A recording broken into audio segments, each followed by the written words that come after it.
समन्ता चक्रवालेषु अत्रा गच्छन्तु देवता सद्धम्मं मुनिराजस्य सुनन्तु सग्घमोक्खदं धम्मස්සවන कालो अयं बदन्ता धम्मස්සවන कालो अयं बदन्ता ධම්මස්සවන කාලෝ අයං බදන්තා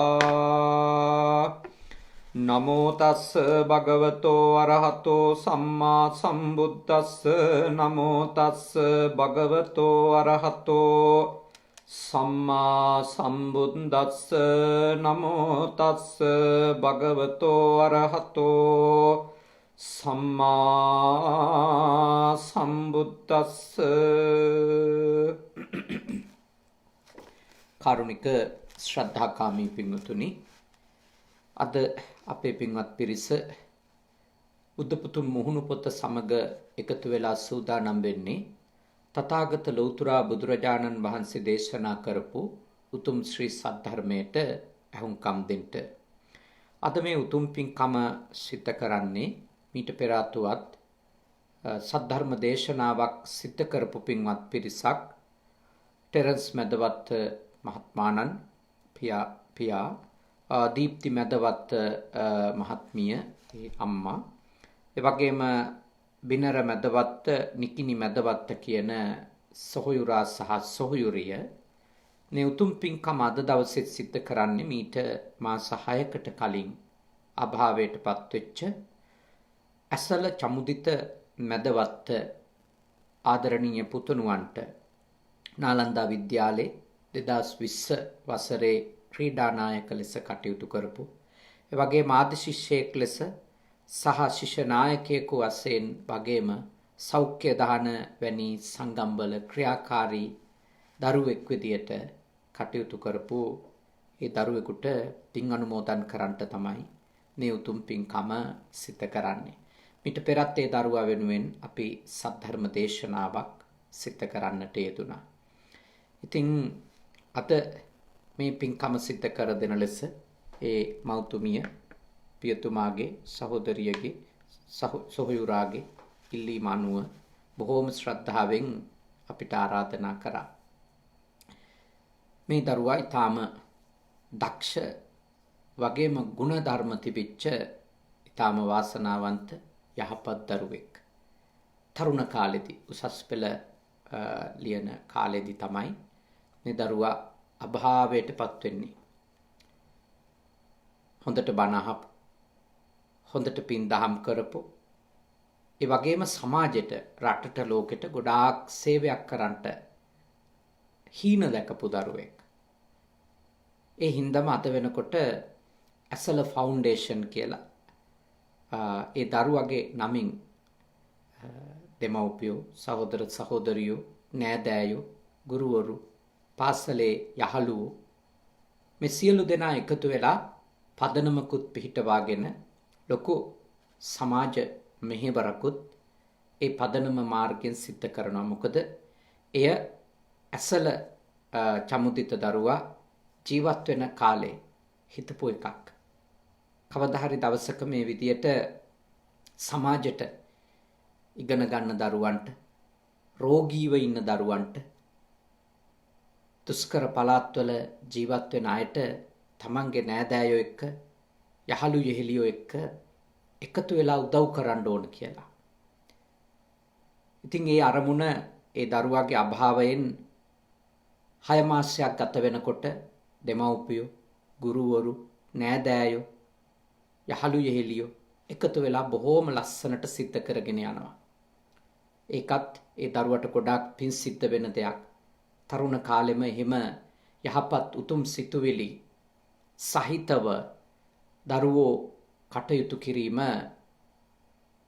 ඒක ඊටාම වටින දෙයක් ඒ දරුවන්ගේ භවගාමී ජීවිතයට. ඇත්තටම දැන් මේ වගේ ගොඩාක් දැනුගත්කමින්ද, සමාජ සේවාවෙන්ද, ගුණධර්ම පැත්තෙන්ද අම්මා තාත්තටත් බණ අහන්න යොමු කරවලා තියෙනවා. මේ දරුවා විශේෂයෙන්ම අම්මා එක්ක අම්මත් අඬ ගහගෙන ධර්මදේශනා ශ්‍රවණය කරන්නට සලස්වල තියෙනවා. ඉතින් කෙනෙකුට හිතෙන්න පුළුවන් ඒ වගේ හොඳට ඉඳපු කෙනෙක් මිය යන එක මේ වගේ වයසකදී මහා අවාසනාවන්ත දෙයක් නේද කියලා. හරි අවාසනාවන්ත මරණයක් නේද? ඒ විදිහට බොහෝ දෙනාට හිතෙනවා. ඇත්ත වශයෙන්ම ඒ දරුවගේ ගාව මේ ගුණ ධර්ම ටික හරියටම පිහිටලා තියෙද්දි ඒ දරුවා අභාවයටපත් වෙච්ච එක ඒ දරුවගේ පැත්තෙන් කිසිම අවාසනාවන්ත තත්වයක් ලෙස අපිට කියන්න පුළුවන් කමක් නැහැ. දුස්සීලවන්තව ඉන්න කාලෙක අපි මැරුණොත් ඒක නම් අවාසනාවක්. තිසරණයවත් සමාදන් වෙලා නැති කාලෙක අපි මැරුණොත් ඒක අවාසනාවක්. දම්පැන් දෙන්න හිතන්නේවත් නැති කාලෙක අපි මැරුණොත් ඒක අවාසනාවක්. ධර්ම කරුණක්වත් අහන්නේ නැති, ධර්මයට වෛර කරන, ද්වේෂ කරන පිරිහුණු වෙලාවක අපි මැරුණොත් ඒක අවාසනාවක්. ඒ වගේ වෙලාවක අපි මැරෙන එක මහා අවාසනාවන්තම තත්වයක්. මං හිතන්නේ මේ දරුවා තමන්ගේ ආධ්‍යාත්මය පිරිසිදුම අවස්ථාවක මේ භවය නිමා කළා තියෙනවා. ඒ දරුවාගේ අභාවය දෙමව්පියන්ට පාඩුවක්, සහෝදර සහෝදරියන්ට පාඩුවක්, යහළු යෙහෙලියන්ට පාඩුවක්, නෑදෑයින්ට පාඩුවක්, වැදගත් පාසලක් වන නාලන්ද විද්‍යාලයට පාඩුවක්. ඒක ඇත්ත. ඒ දරුවාගේ අභාවය අපිට පාඩුවක්. එක එක හේතු වලින්.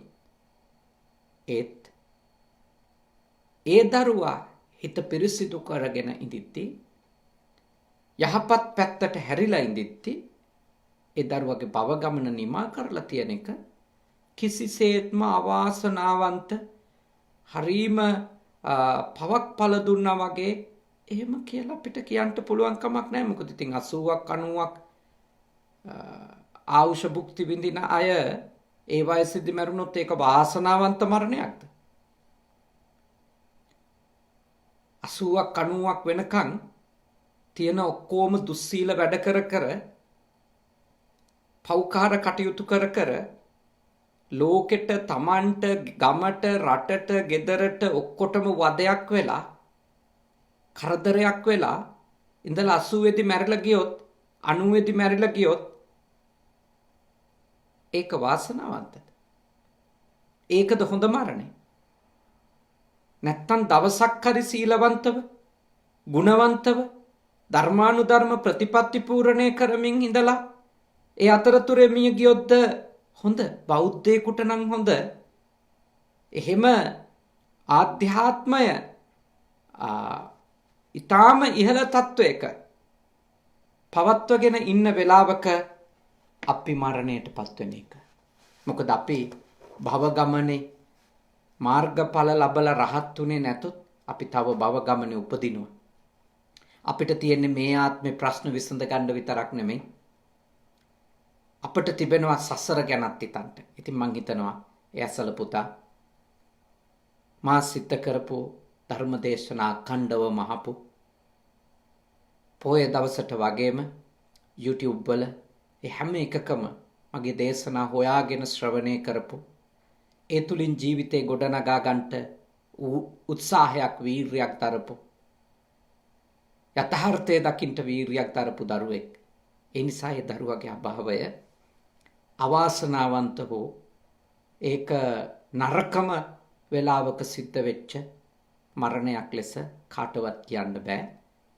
දෙමව්පියෝ ඒ දරුවා මිය ගියා කියලා ඒ ජීවිතය පිළිබඳව යථාර්ථය අවබෝධ කරගෙන තමන් කොච්චර ආදරෙන් බැඳුනත් දේවල් අහිමි වෙන බව, මගේ කරගන්නට බැරි බව, සදාකාලික දේවල් නැති බව අවබෝධ කරගන්න ඕනේ. ඒක අමාරුයි. තමන්ගේ ආදරයෙන් බැඳිච්ච කෙනෙක් වෙන් වෙන එක, ඒක ඇත්ත. ඒ දුක වේදනාව වරින් වර එයි. නමුත් ඔය ඇත්තෝ දැන් දරුවා වෙනුවෙන් යහපත් කොච්චර දේවල් කරනවද? ඒ යහළු යෙහෙලියෝ වගේම නෑදෑයෝ ඒ ඇසල ෆවුන්ඩේෂන් එක හදලා කොච්චර වටිනවද පිළිකා හැදිලා වෙනත් රෝග හැදිලා බේත් ටික ගන්න සල්ලි නැතුව ඉන්න දරුවෝ වෙනුවෙන් එහෙම උපකාර කරන එක. බෙහෙත් ටිකක් අරන් දෙන එක. ඉගෙන ගන්න අවස්ථාවක් නැතුව ඉන්න දරුවන්ට උපකාර කරන එක. අද කොච්චර ආර්ථික අමාරුකම් වලින් මිනිස්සු පීඩා විඳිනවද? ලංකාව දාලා යන්න, ලංකාව අතෑරලා කොහෙට හරි යන්න මිනිස්සු ගමන් බලපත්‍ර හදනවා. කොහෙට හරි යන්න. මිනිස්සු දැනුගත් මිනිස්සු, රටට ආදරේ මිනිස්සු ආර්ථික අර්බුදය දරාගන්නට බැරුව ඒ තත්ත්වයට පත්වෙමින් තියෙනවා. ඉතින් මේ වගේ කාලෙක මේ වගේ පදනමකින් රංචුවක් විදියට එකතු වෙලා ලෙඩ වෙලා ඉන්න දරුවන්ට උදව් කරන එක, උපකාර කරන එක හරීම වටින දෙයක්. අපි ඒක හදවතින් අගය කරමින් ඒ දරුවට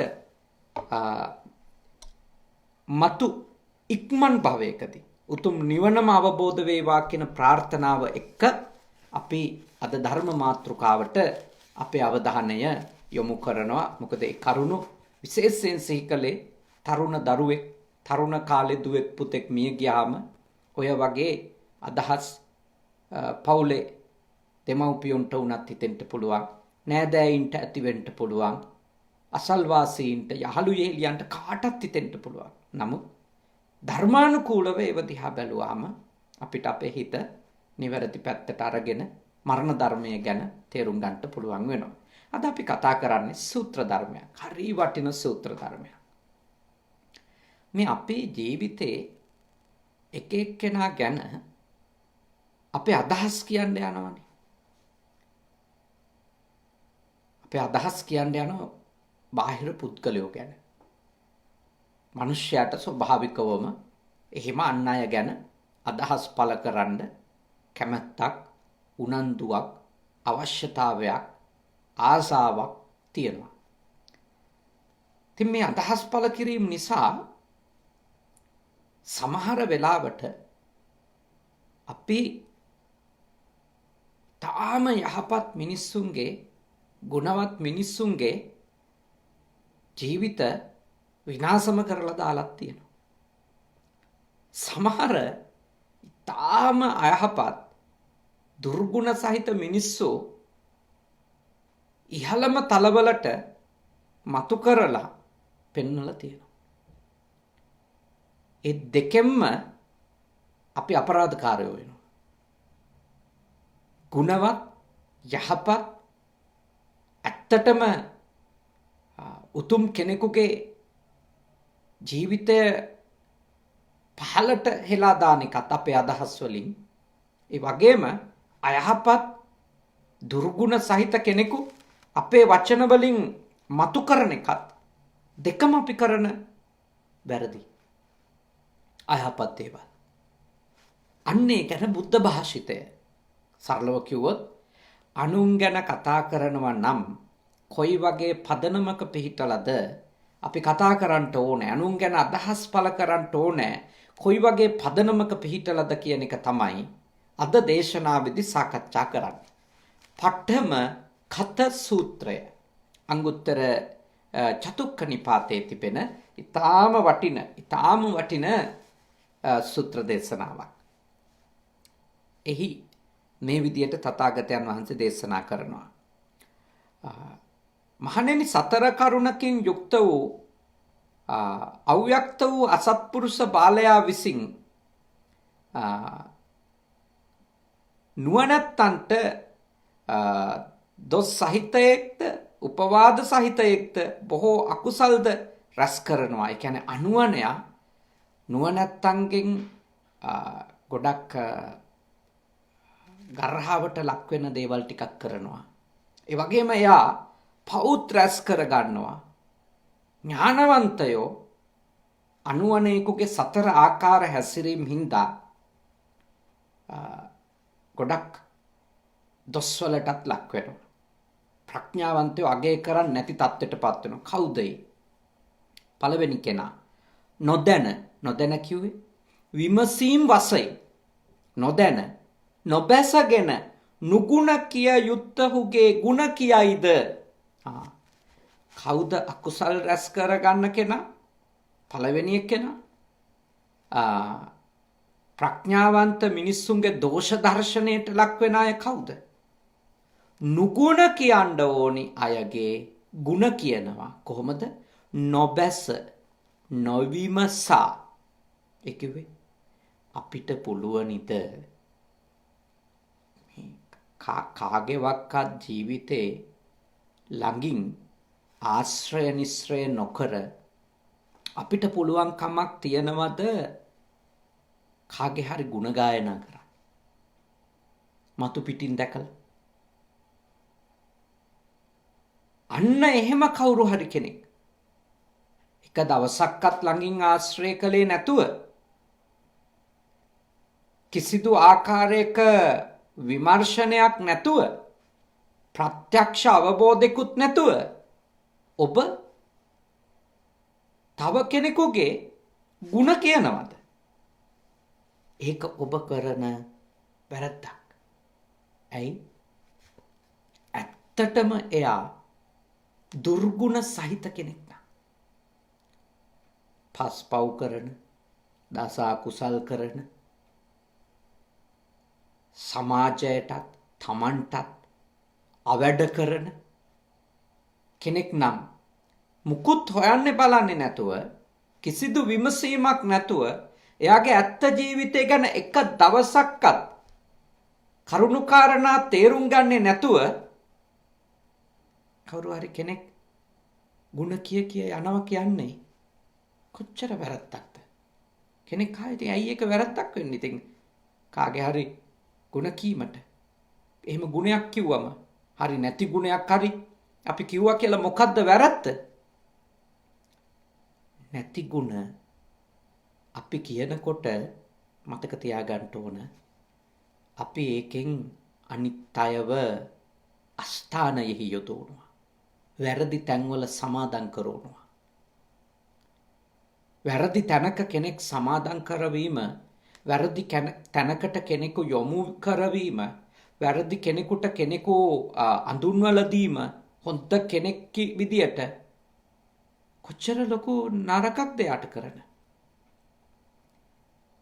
ඒ නිසා ඔබ කවුරු හරි ගැන ගුණයක් කියනව නම් ඔබ එයා පිළිබඳව ප්‍රත්‍යක්ෂ අවබෝධයකින් ඒක කියන්න ඕන.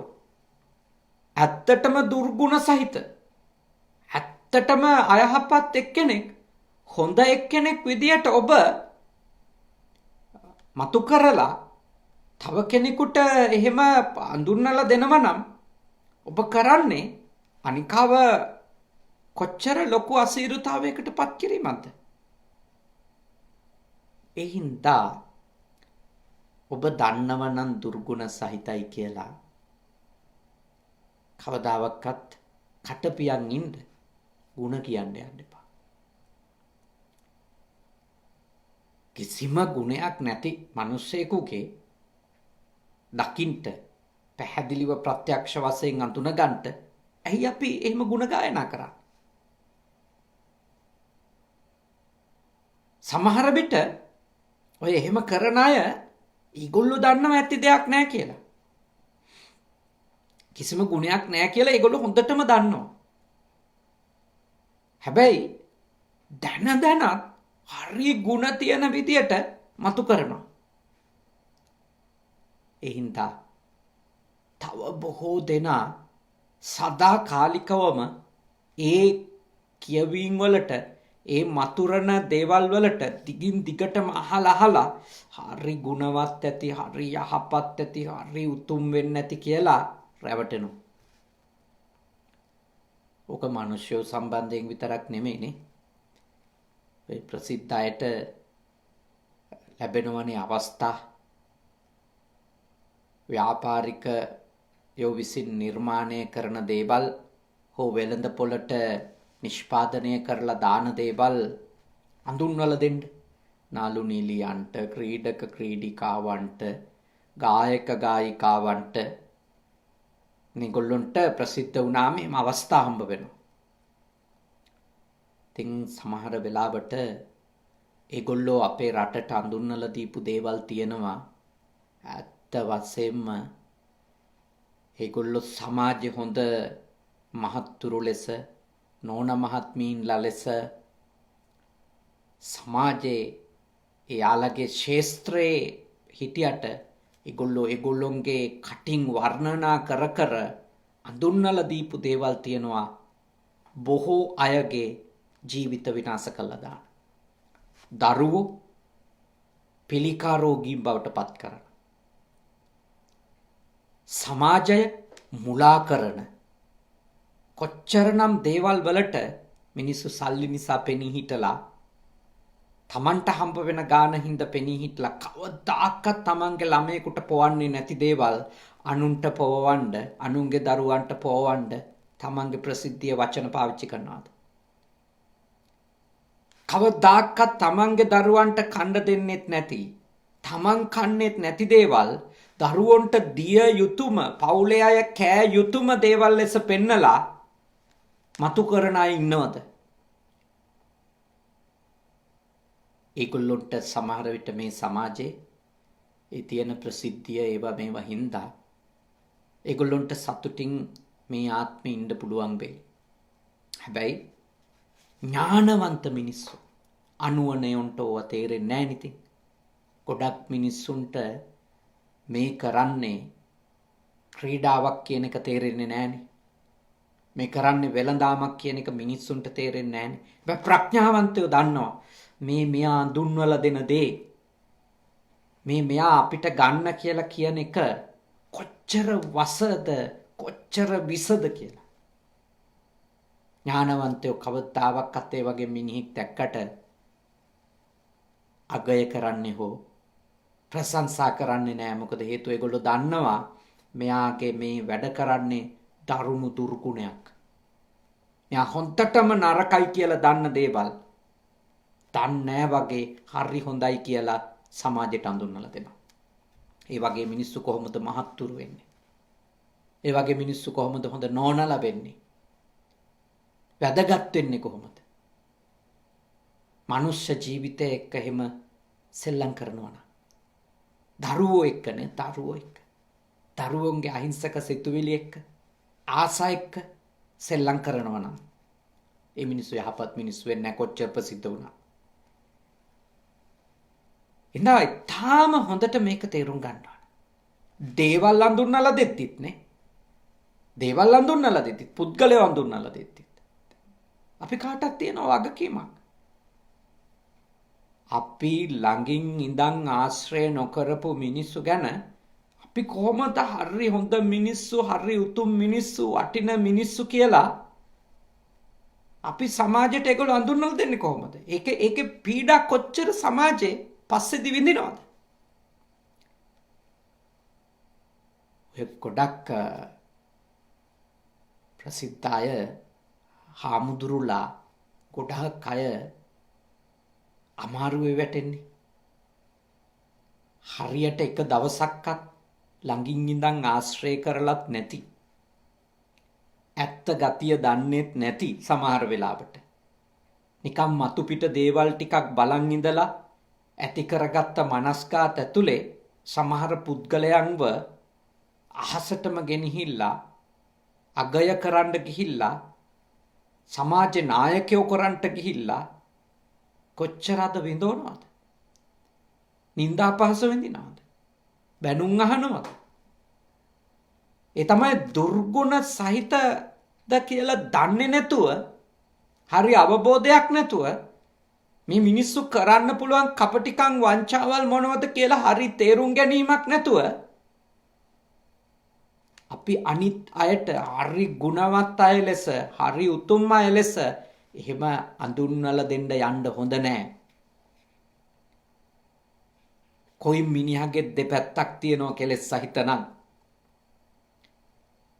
හොඳයි නරකයි දෙකම තියනවා කෙලෙස් සහිත නම්, ඒ නිසා වසඟ වෙලා උමතු වෙලා නුගුණ කියන්න ඕන කෙනාගේ ಗುಣ කියනවා නම් අපි කරන්නේ වැරද්දක්. අපි අපිට කරගන්නේ වැරද්දක්. අපි සමාජයට කරන්නේ වැරද්දක්. ඒ වගේම අපේ ඒ නුගුණ කියන්න ඕනෙ කෙනාට ಗುಣ කියලා එයාට කරන්නෙත් වැරද්දක්. හොඳක් නෙමෙයි. අල්ලි ටිකක් හොයාගන්න හෝ එයාගේ මොකක් හරි අරමුණක් සපුර ගන්න ඒක පොඩි උදව්වක් වෙන්න පුළුවන්.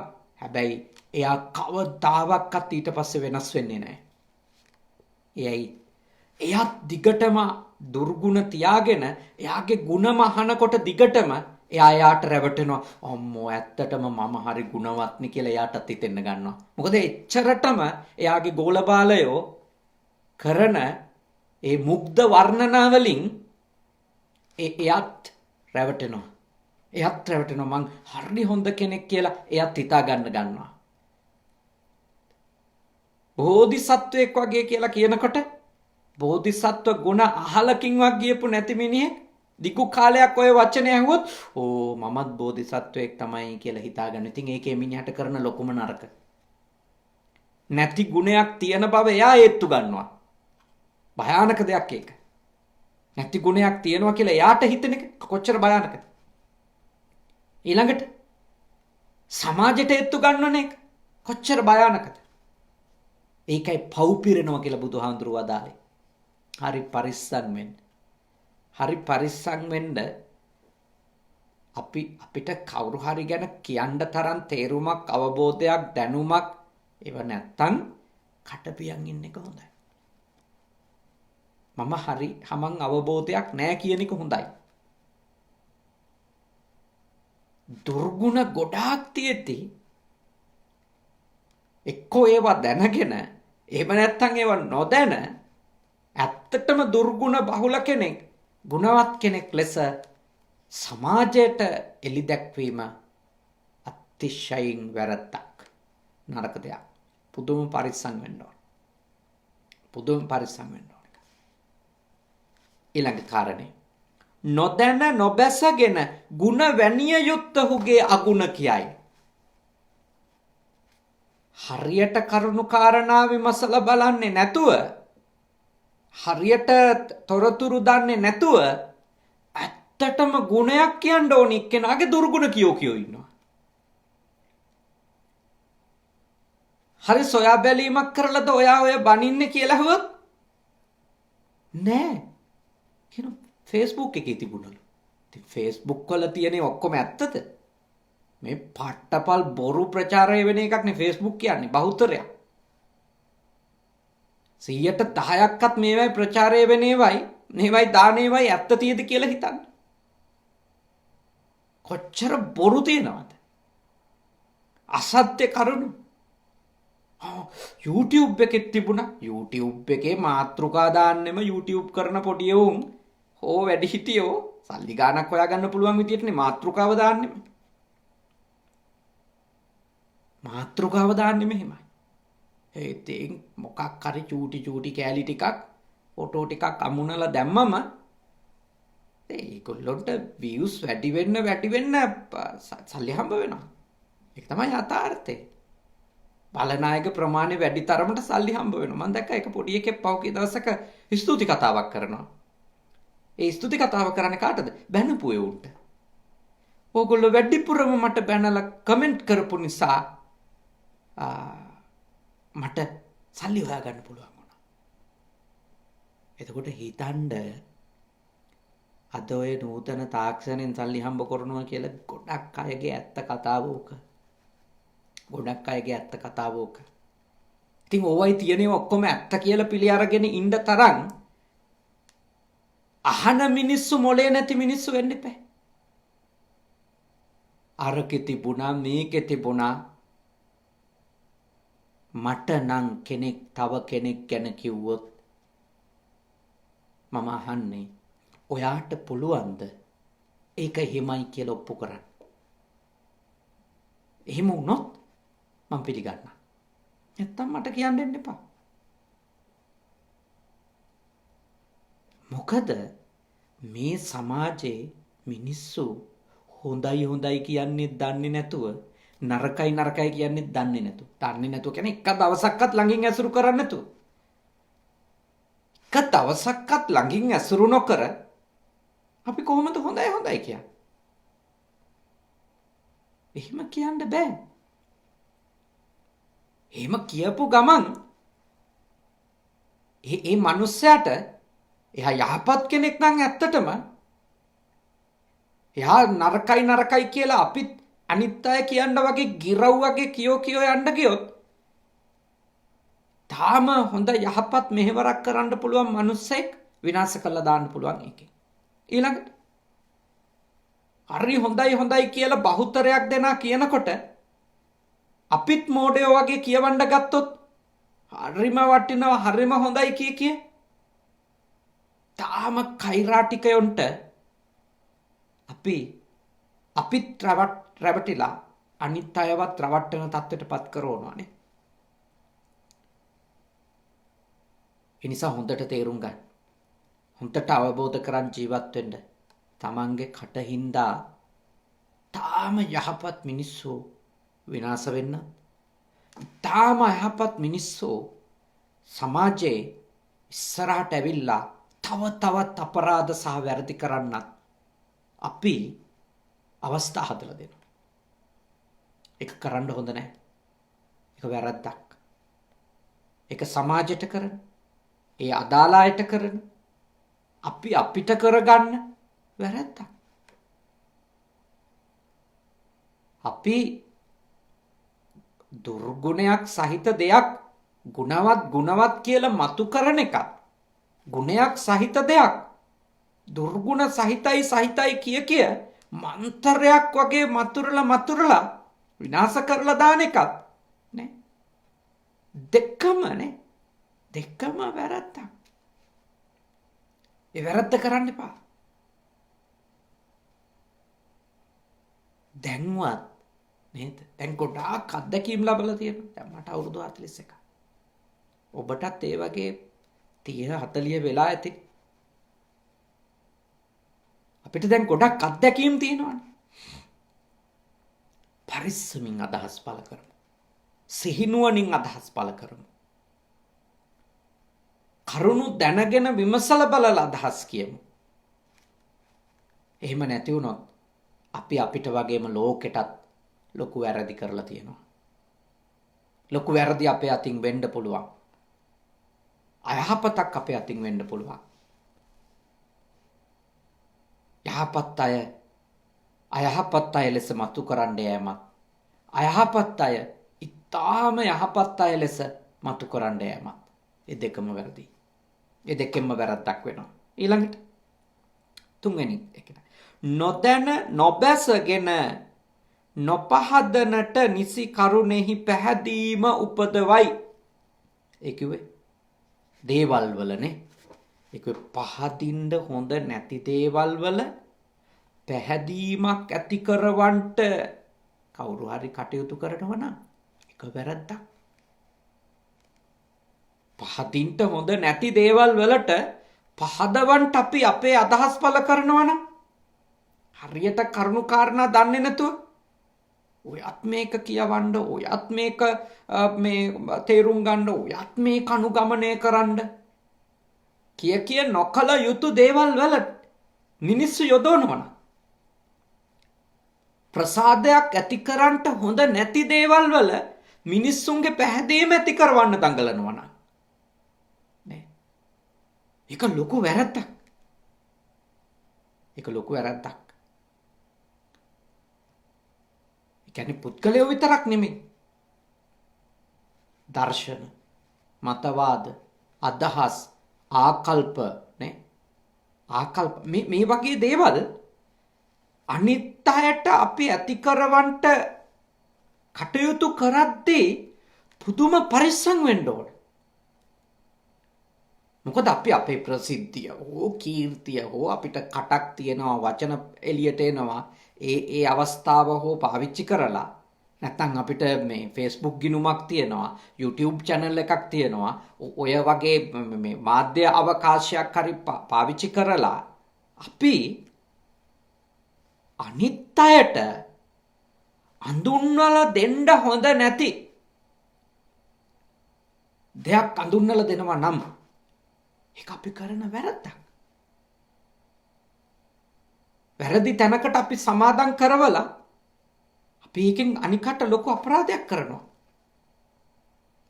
ඔය සමහර අය මගෙන් ඉල්ලීම් කරනවා බුද්ධ පුතුන් මුහුණු පොතේ මේක ප්‍රචාරය කරලා දෙන්න පුළුවන් ද හාමුදුරනේ කියලා. ඉතින් මම ප්‍රතික්ෂේප කරනවා. එයයි මට මොන හේතුවක් නිසාවත් මේ නාලිකාව කරන ළමයාට කියන්න බෑ පුතා ඔයා මේක දාන්න කියලා මම දන්නේ නැතුව. මං ඇහැට දැක්කේ නැති. මම ප්‍රත්‍යක්ෂ වශයෙන් අවබෝධ කරගත්තේ නැති ආයතන ගැන, සංවිධාන ගැන, ඒවයි කෙරෙන දේවල් පිළිබඳව මට පුළුවන් කමක් නැහැ පෝස්ට් පළ කරන්න. මං කොහොමද ඒක කරන්නේ? ඒවයි ලින්ක් ෂෙයා කරන්න මට බෑ. මොකද හේතුව අන්තිමට මිනිස්සු බුද්ධ පුතුන් එකේ මේක පළ වුණා, මේක හොඳ එකක් වෙන්න ඇති විශ්වාස කරන්න ගන්නවා. එතන සිද්ධ වෙන්නේ වංචාවක් වුණා. ඉතින් මම නිසි කරුණු විමසීමකින් තොරව මම සමාජයට ඒ වගේ දේවල් අඳුන්වලා දෙන්න ගිහිල්ලා මම කරන්නේ වැරද්දක් නේ. මම කරන්නේ වැරද්දක්. මොකද මිනිස්සු වැරදි දෙයක සමාදම් කරනවා.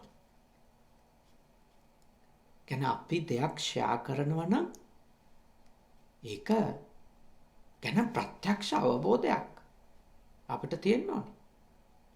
දැන් ඔබ මේ ධර්ම දේශනාව හරි අහලා අවබෝධ කරගෙන ඒකෙන් ඔබට යහපතක් සිද්ධ වුණු සහ අනිකටත් යහපතක් සිද්ධ වෙන දෙයක් ලෙස ඔබට අවබෝධ වුණාම ඔබට පුළුවන් මේක දේශනාව අවසන් ෂෙයා කරන්න. මේකෙන් මම කරේ සමාජ විනාශ කරන එක නම් ඇයි ඔබ ෂෙයා කරන්නේ? මොකටද යවන්නේ තව කෙනෙකුගේ අවබෝධයට?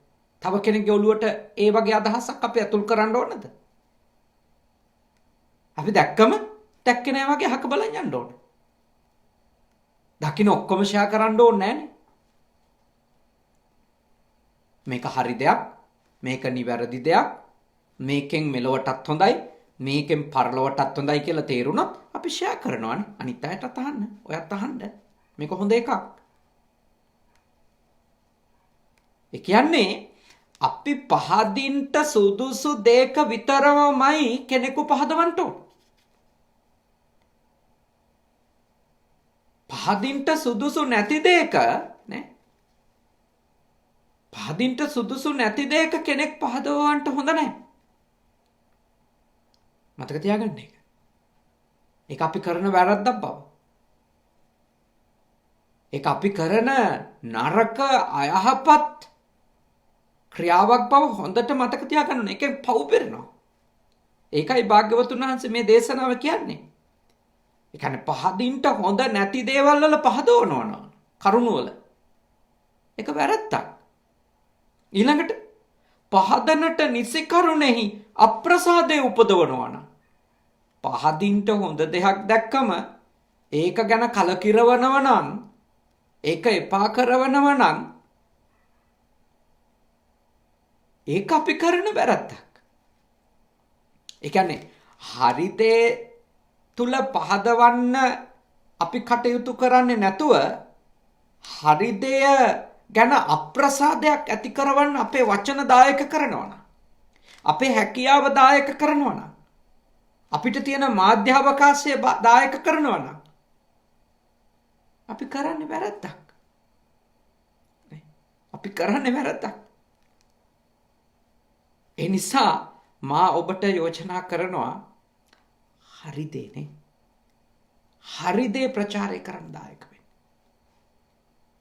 හරි දේ අනිත් අයට අඳුන්වලා දෙන්න දායක වෙන්න. වැරදි දේ, අයහපත් දේ, ඒක කතාවක් වෙන්න පුළුවන්. ඒක මේ වැකියක් වෙන්න පුළුවන්. ඇයි අපි අනිත් අයට අඳුන්වලා දෙන්නේ? අපි කරුණු කාරණා හරියට අපිට තේරෙන්නේ නැත්නම් අපි සද්ද නැතුව ඉන්න ඕනේ. අපිට තේරෙනවා නම් මේක වැරදි එකක්, හොඳ නෑ යවන්න තව කෙනෙකුගේ ගාවට. මේක යවලා තව මිනිහෙක්ගේ ඔළුව නරක් කරන්න ඕනද? මේක ප්‍රචාරය කරලා තව මිනිහෙක්ගේ ජීවිතේ මිත්‍යා දෘෂ්ටියකට වැරද්දකට යොදවන්න ඕනද? එච්චරවත් අපිට හිතන්න බැරිද? ඒ හින්දා මම ඔබට යෝජනා කරනවා අපි දැන් පොඩි ළමයි නෙමෙයි. අපි කරන දේවල් ගැන, අපි කියන දේවල් ගැන අපිට වගකීමක් තියෙන්න ඕන. පස්සේදී අපිට කියන්න බෑනේ අනේ දන්නේ නැතුව. අපි කවද්ද දැනගන්නේ? අපි දැන්වත් ඒ දෙයක් හරියට කියද්දි කරද්දි හරියට විමසලා බලලා කරන්න ඕන කියන එක අපි කොච්චර අවවාද විදියට අහලා තියෙද? ඔව් අවුරුදු 30 40වත් උනාට පස්සේදී අපි පුහුණු වෙන්න ඕන නැද්ද? විමසලා බලලා කතා කිරීම, විමසලා බලලා ක්‍රියාවන් කිරීම, ඒවා අපි අවබෝධ කරගන්න ඕන. නැත්තම් අපි ලොකු අයහපතක්, ලොකු වැරද්දක් අපිටත් කරගෙන සමාජයටත් කරලා රටට ලෝකෙටත් කරනවා. ඒක කරන්න හොඳ නෑ. ගිහියෝ කරන්න හොඳත් නෑ. පැවිද්දෝ කරන්න හොඳත් නෑ. ප්‍රසිද්ධ අය කරන්න හොඳත් නෑ. අප්‍රසිද්ධ අය කරන්න හොඳත් නෑ. එහෙම කරන්න හොඳ නෑ. හතරක් නේ අපි කතා කළා. මොකද්ද? දුර්ගුණ සහිත අය යහගුණ සහිතයි කියලා මතු කර කර කියන්න හොඳත් නෑ. ඊළඟට යහගුණ සහිත අය දුර්ගුණමයි තියෙන්නේ කියලා මතු කර කර සමාජගත කරන්න යන්න හොඳත් නෑ. ඊළඟට අයහපත් දේ පහදවන්ට හොඳ නැති දේ මේක හරි හොඳ දෙයක්, හරි ගුණ දෙයක්, මේක කෑවොත් අහම වෙනවා, මේක බීවොත් මෙහෙම වෙනවා කීයටවත් පහදවන්න හොඳ නැති දේවල් වල අපි කවුරු හරි පහදවන්න යනවා නම් කොච්චර වැරද්දක්ද? විශේෂයෙන් ප්‍රසිද්ධ ජීවිත ගත කරන අයට මම යෝජනා කරනවා පොඩි එවුන්ට අලවි කරන්න හදන දේවල් වලට නම් ඒ වගේ තක්කඩිකම් කරන්න එපා කියලා. කවුවන්න යන්නේ පොඩි එවුන්ට නම් ඒක කරන්න එපා කියලා. පොඩි ළමයි කොච්චර අපේ රටේ පිළිකාවලට බරපතල හේතු වෙන දේවල් කන්න ඇබ්බැහි කරවීම නිසා, බොන්ට ඇබ්බැහි කරවීම නිසා මැරෙනවද? කොච්චර නන්නේ. මම දැක්කා එක ක්‍රීඩකයෙක් ලෝකේ ප්‍රවෘත්තියක පළ වෙලා තියෙනවා මම දැක්කේ.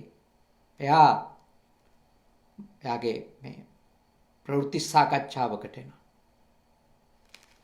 එනකොට එයාගේ මේස උඩ තියලා තියෙනවා ප්‍රකට මේ බීම වර්ගයක්. එයා මොකද කරන්නේ? ඒක අරන් පැත්තකින් තියලා වතුර බෝතලයක් තියාගන්න. එහෙම කොන්දක් තියෙන නේද? එහෙම කොන්දක් තියෙන මිනිස්සු ලෝකෙ එක්කෙනෙක් දෙන්නෙක් හරි ඉන්න එක කොච්චර භාග්‍යයක්ද?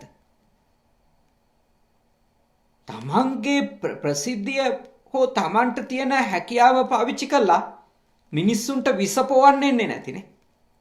විස කවන්න දෙන්නේ නැති. අටුම චූටි හරි උපකාරයක් නේ.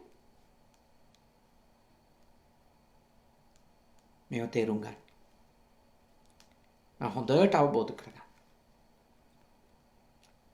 තමන් යම්කිසි තැනකට එන්නේ වෙන කාරණා ටිකක් පදනම් වෙලා නම් ඔබ එතෙන්ට විතරයි වග කියන්න ඕන. එතනින් එහාට ඒ තැනකට තමන් තැනකට ආපු දේට අදාළ නැති වෙන දේවල් වලට ඉදිරිපත් වෙන්න යනකොට පුදුම පරිස්සම් වෙන්න ඕන. පුදුම පරිස්සම්. දැන් උදාහරණයක් කියන්නකෝ මෙහෙම. මම ප්‍රසිද්ධ ධර්මදේශකයෙකු බවට පත් උනේ බණ කිය. ධර්ම කරුණු මේ කියලා දීලානේ. ධර්ම කරුණු කියලා දීලා. දැන් මම ප්‍රසිද්ධ තලයට ආවට පස්සේ මට තියෙන කීර්තිය හෝ ජනප්‍රසාදය හෝ එවැනි දෙයක් එක තියෙන බව විශ්වාස කරලා මම මට පැහැදිලා ඉන්න මිනිස්සුන්ට වැරදි පුද්ගලයන් මෙයා හොඳයි මේ දේ හොඳයි කියනවා නම් අර මිනිස්සුන්ට කොච්චර ලොකු අසාධාරණයක්ද මං කරන්නේ. ඒ මිනිස්සු මාව විශ්වාස කරන්න ගත්තේ බණ කියන විදිහට. මං කියන ධර්ම මගේ කරුණුද මේ බුදුරජාණන් වහන්සේගේ ධර්මයනේ. මේ බුදුරජාණන් වහන්සේගේ ධර්මය. එතකොට ඒ දේ කියලා දෙනකොට මා කෙරෙහි ප්‍රසාදයක් ඇති වෙද්දී මම ඒ ඇතිවෙච්ච පැහැදීම ප්‍රසිද්ධිය කීර්තිය මම පාවිච්චි කරනවා නම් තාම දුර්ගුණ සහිත දේවල් ගුණවත් දේවල් ලෙස සමාජගත කරන්න. තාම දුර්ගුණ සහිත අය ගුණවත් අය ලෙස සමාජගත කරන්න.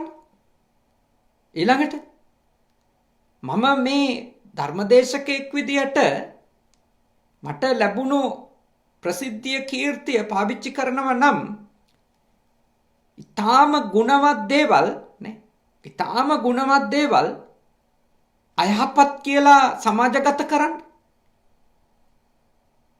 ඊටාම ගුණවත් අය හරි නරකයි කියලා සමාජගත කරන්න මම මේ ප්‍රසිද්ධිය පාවිච්චි කරනවා නම් කොච්චර වැරදිද? මේ අවකාශය එකට පාවිච්චි කරන්න බෑ මට. ඒක ඔබත් තේරුම් ගන්න. මේ මම මගෙන් කිව්වේ. අපි යම්කිසි තලයකට එන්නේ බොහෝ අයගේ ශක්තියෙන්. බොහෝ අයගේ ශක්තියෙන්. තනිවම කවුරුත් අහසෙන් පාත්තුනේ නෑ ලෝකේ සාර්ථකම මිනිහෙක් විදියට. එතකොට බොහෝ අයගේ ශක්තියෙන් ඉස්සරහට ඇවිල්ලා ඊළඟට අපි ඒක පාවිච්චි කරලා අපි වැරදි දේවල් සමාජයට හඳුන්වලා දෙනවා. වැරදි දේවල් සමාජගත කරනවා නම් අදහස් හරි පුද්ගලයෝ හරි ආකල්ප හරි කොච්චර වැරදිද? දැන් උදාහරණයක්.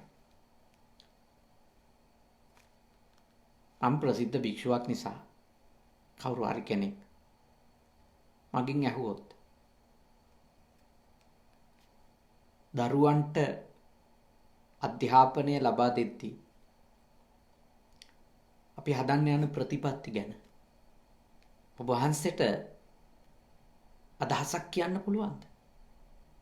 එතකොට මට මගේ පැත්තෙන් කියලා දෙන්න පුළුවන් දේවල් තියෙනවා. මොකද මම ළමා මනෝවිද්‍යාව දන්නේ. ළමා මනස පිළිබඳව මම විද්‍යාත්මකව සෞඛ්‍ය විද්‍යාත්මකව මනෝවිද්‍යාත්මකව පරීක්ෂණ කළා නැහැ. ඒක මගේ ශාස්ත්‍රය නෙමෙයි. එතකොට මම වගේ කෙනෙකුට කියන්න පුළුවන් සරල අදහසක් ඒ ගැන. බුදුහාමුදුරුවෝ මෙන්න මේ වගේ දේවල් එපා කියලා තියෙනවා. මේ වගේ දේවල් දරුවෙකුට කරවන්න කියලා තියෙනවා. ඔච්චරයි. ඒ හැරුණුකොට මගේ ප්‍රසිද්ධිය ප්‍රයෝජනෙට අරගෙන මම මගේ හිතලු කියන්න බෑ. මට මගේ හිතලු කියන්න බෑ. මොකද මිනිස්සු විශ්වාස කළේ මගේ හිතලු නෙවෙයිනේ. මිනිස්සු විශ්වාස කළේ මම බණ පොතෙන් කියලා දෙන දේ. මේ අපිට කියලා දෙන්නේ බුදුහාමුදුරුවෝ කියලා දීපු දෙයක් කියලා. දැන් පුදුම පරිස්සම් වෙන්න ඕන අපි කවුරුත්. මොකද මේවයින් අකුසල් පිරෙනවානේ. මේවයින් පව් පිරෙනවා. මේ පඨම කත සූත්‍රයේ අංගුත්තර නිකායේ චතුක්ක නිපාතේ තියෙන මේ පඨම කත සූත්‍රය අරගෙන කියවන්න වටින සූත්‍රයක්. මේ භාෂාව ටිකක් අමාරුයි. මේ සරලව ඔබට තෝරලා දුන්නාට පස්සේ ඒක කියවුවම තව චුට්ටක් තේරෙනවා. මේවා අපි කවුරුත් කියවලා තේරුම් ගන්න ඕන දේවල්. එතකොට අපිට අපේ සීමාව අඳුන ගන්න පුළුවන්. අපි අපිටත් වැරද්දක් කරගන්නේ නැතුව, අපි සමාජයටත් වැරද්දක් කරන්නේ නැතුව ජීවත් වෙන්න අපේ අඳුන්වා දීම් වලින්නේ. අද ඇත්තටම කිව්වොත් අන් අයව හෝ දේවල් අඳුන්වා දෙන එක්කෙනෙකුගේ ප්‍රතිපදාව මොකක් විය යුතුද කියලා තමයි මේ කතා කළේ. කෙනෙකුට කෙනෙක්ව හඳුන්වලා දෙද්දි, කෙනෙකුට දෙයක් හඳුන්වලා දෙද්දි අපි ඉන්නවන නියම ප්‍රතිපදාව මොකක්ද කියලා. භාග්‍යවතුන් වහන්සේ දේශනා කරනවා නුගුණ කියන්න ඕන කෙනාගේ හරි නුගුණ කියන්න ඕන ඒකත් ප්‍රත්‍යක්ෂ කරගෙන. නොදැන නොවිමසා නෙමෙයි. නුගුණ කියන්න ඕන කෙනාගේ හෝ නුගුණ කිව යුත්තේ ප්‍රත්‍යක්ෂ වුණාම.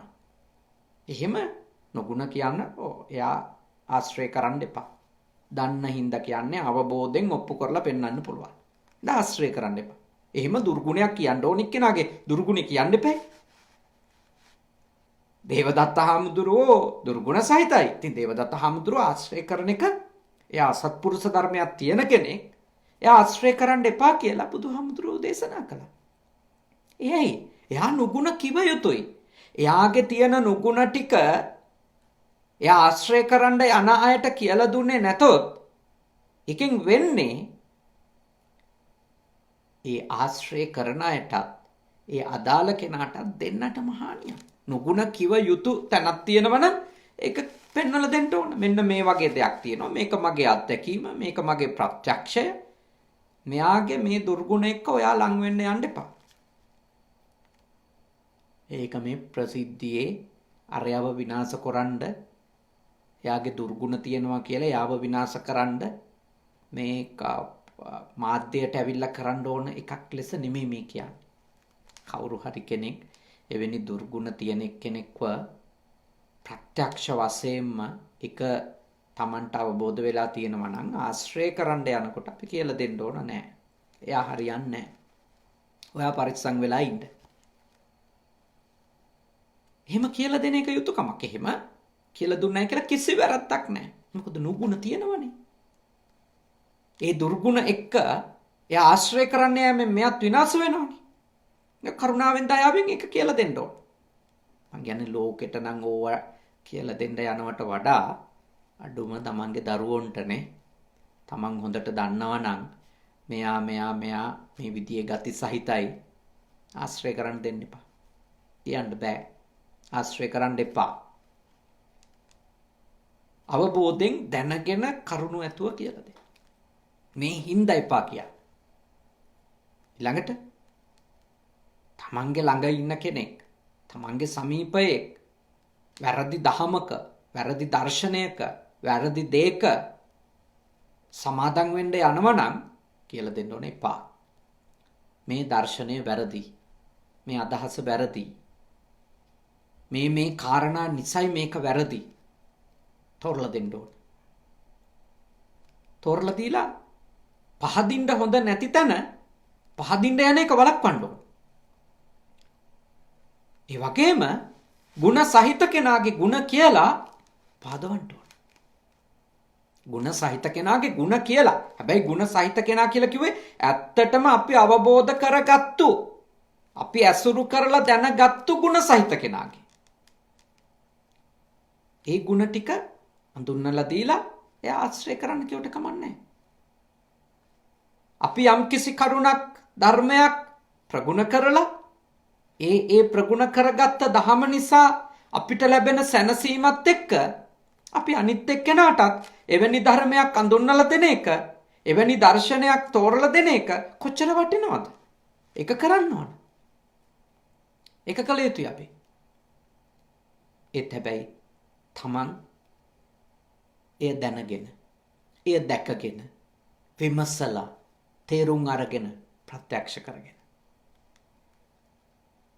එසා ඔය කරුණු ටික හොඳට සිහිය තියාගන්න.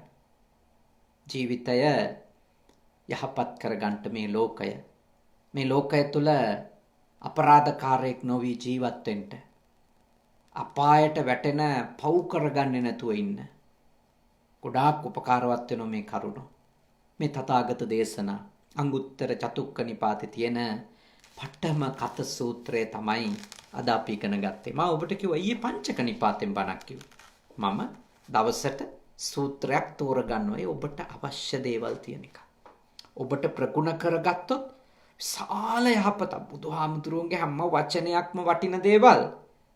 ඒත් සමහර දේවල් ගොඩාක් වෙලාව අරගෙන තෝරලා දිය යුතු දේවල් තියෙනවා. පැයත් එකක්. ඉතින් මේ වගේ විනාඩි 50කින් 60කින් තෝරලා දෙන්න දුෂ්කර දේවල්. මොකද හරි දේ sannivedanaya නුනොත් ඒකත් අපරාධයක් වෙනවනේ.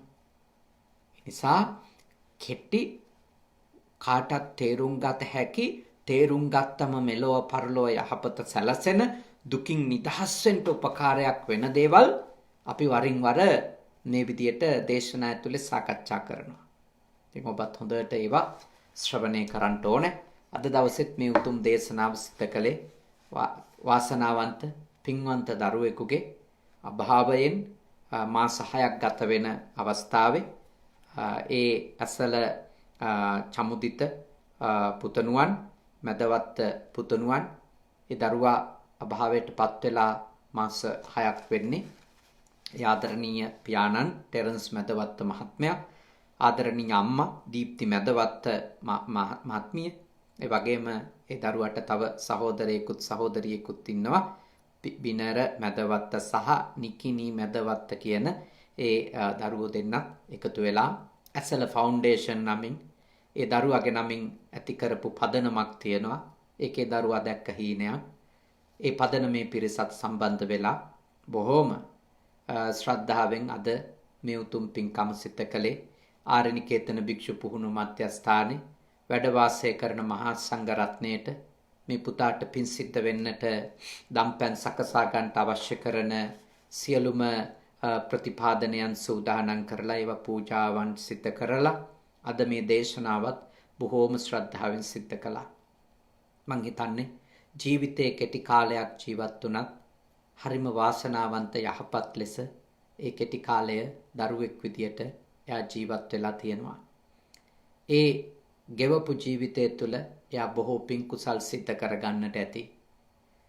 ඉතින් ඒ පින් කුසල් වල බලයෙන්ුත් දැන් ඒ පුතා නමින් ආරම්භ කරපු මේ පදනමෙන් සිද්ධ කරන පින්කම් වල ආනිසංස බලයෙන්ුත් ඒ වගේම අද මේ සද්ධර්ම දේශනාවක් සිද්ධ කරලා සිද්ධ කරපු ධර්ම දානමය පුණ්‍ය කර්මයේ බලයෙන්ුත් ආශිර්වාදයෙන්ුත් ඒ පුතණුවන්ගේ භව ගමනේ උපදින හැම ආත්මිකම සත්පුරුෂ ඇසුරම ලැබේවා, කල්යාණ මිත්‍ර ඇසුරම ලැබේවා, ශ්‍රී සද්ධර්මයේ මැසේවා, ධර්මානුධර්ම ප්‍රතිපත්ති පූර්ණේ කරගෙන ඉක්මන් භවයකදී ඒ පුතණුවන්ට නිවන් දකින්නට මේ පින පාරමී වේවා කියලා අපි ප්‍රාර්ථනා කරමු. ඒ වගේම තව කෙනෙක් අප දුටුවා මේ දේශනාවට සම්බන්ධ වෙනවා. එයාගේ ආදරණීය අම්මා අභාවයට පත් වෙලා තිබෙනවා. නමුත් සහභාගී වෙන්නට හෝ අවකාශයක් නැතුව මම හිතන්නේ. ඉතින් ඒ ආදරණීය මව්තුමිය ඒ දැනුවත් කරපු කෙනාගේ සහ පනහපු දැනුවත් කරපු නොකරපු ඔබ හැම දෙනාගේම නමින් මිය පරලෝ ගියපු සියලුම ඥාතීන්ට මේ පින් අත් වේවා, සුවපත් වේවා, සැපවත් වේවා, දුකින් මිදේවා. සියලුම මියගිය ඥාතිවරු මේ උතුම් පින් අනුමෝදන් වී ඇසල චමුදිත මැදවත්ත පුතා ඇතුළු සියලු දෙනා උතුම් අමා මහ නිවනම අවබෝධ කරගනිත්වා. සාදු සාදු සාදු. ඉදම්මේ ඥාතීනං හෝතු සුඛිතා හොන්තු ඥාතයෝ. ඉදම්මේ ඥාතීනං හෝතු සුඛිතා හොන්තු ඥාතයෝ. ඉදම්මේ ඥාතීනං හෝතු සුඛිතා හොන්තු ඥාතයෝ. ඒ වගේම දෙවිවරු මේ පින් අත් කරගනිත්වා. දෙවියන්ගේ ආශිර්වාදය, ආරක්ෂාව, බැල්ම ශක්තිය විශේෂයෙන්ම ඒ ටෙරන්ස් මැදවත්ත මහත්මයාට, ඒ නෝනා මහත්මියට, අනික් දරුවෝ දෙන්නට වගේම ඇසල පදනමේ ඇසල ෆවුන්ඩේෂන් එකේ ඒ සියලුම දෙනාටත් ලැබේවා. ඒ කරන උතුම් කටයුතු මේ මියගිය ඇසල චමුදිත මැදවත්ත පුතා වෙනුවෙන් කරන සියලු පින්කම් තව තවත් හොඳින් කරගන්නට ඔබට ශක්තිය ධෛර්යය උදා වේවා. ඒ අවශ්‍ය පරිසරය පසුබිම සැකසේවා. ඒ වගේම සියලු දෙවිවරු පූජනීය අපේ හුරුළුනික වැවේ සුධම්ම කනගවා සුගත සේනාසනාධිපති වගේම අපේ පුජි සුගත සේනාසනය වගේම කංසායි සුගත භාවනා මධ්‍යස්ථානය කියන නිස්ථානයන්හි ආධිපත්‍ය හොබවන අපේ කල්යාණ මිත්‍රයාණන් වහන්සේටත් කනගවා සුගත භාවනා මධ්‍යස්ථානාධිකාරී මගේ සහෝදර පූජනීය අම්පිටිය සද්ධාවා ස්වාමින් වහන්සේ ඇතුළු මහා සංඝ රත්නයටත් බණ අහපු ඔබටත් ලංකාවාසීන්ටත් ලෝකවාසීන්ටත් සියලු දෙවියන්ගේ ආශිර්වාදයෙන් යහපතක් වේවා, නිදුක් බව ලැබේවා, නිරෝගී බව ලැබේවා, සුවපත් බව ලැබේවා. සියලුම දෙවිවරු මේ පින්බෙලෙන් නිවන් දකිත්වා. සාදු සාදු සාදු. අවසාන වශයෙන් ඔබ අප හැම දෙනාට දෙවි දේවතාවුන්ට නියගිය සියලුම ඥාතීන්ට මේ පින් කුසල් පාරමී වේවා. මේ භවයේ පුරාම සත්පුරුෂ ඇසුර ලැබේවා, කල්යාණ මිත්‍ර ඇසුර ලැබේවා. උපදින හැම භවයකමත් ඒ උතුම් කල්යාණ මිත්‍ර ඇසුරත් සත්පුරුෂ ආශ්‍රයත් ලැබේවා. ඉක්මන් භවයකදී අපි හැම දිනාටම නිවන් දකින්නට මේ පින කුසලය පාරමී ධර්ම වේවා. සාදු සාදු සාදු. ආකාසට්ටා ච බුම්මට්ටා දේවා නාග මහිත්‍තිකා පුඤ්ඤන්තං අනුමෝදිත්වා චිරන් රැක්කන්තු ශාසනං. ආකාසට්ටා ච බුම්මට්ටා දේවා නාග මහිත්‍තිකා පුඤ්ඤන්තං අනුමෝදිත්වා චිරන් රැක්කන්තු දේශනං. ආකාසට්ටා ච බුම්මට්ටා දේවා නාග මහිත්‍තිකා පුඤ්ඤන්තං අනුමෝදිත්වා චිරං රක්ඛන්තු මම් පරන්ති තී. ඔබ හැම දිනාටම නිදුක් බව, නිරෝගී බව, සුවපත් බව උදා වේවා. සාදු සාදු සාදු.